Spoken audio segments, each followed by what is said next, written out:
কারণ এই টিকা বিগত সরকার অবহেলা করেছিল, টিকা সঠিক টাইমে আনার ব্যবস্থা করেন নাই। আমাদের সরকার মাননীয় প্রধানমন্ত্রী জনাব তারেক রহমানের নির্দেশে স্বাস্থ্য যারা দায়িত্ব রয়েছেন তারা এই টিকার ব্যবস্থা করেছে। আমি অভিনন্দন জানাই, ধন্যবাদ জানাই।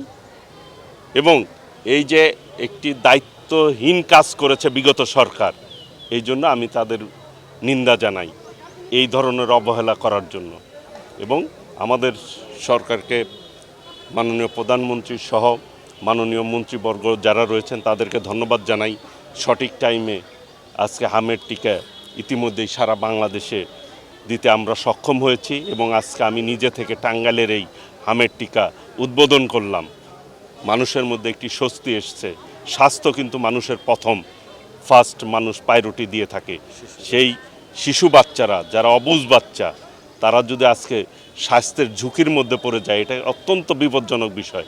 কাজেই সকলের উচিত এই সচেতন হওয়া এবং স্বাস্থ্যের ব্যাপারে মিনিমাম কেউ যাতে অবহেলা আমরা না করি।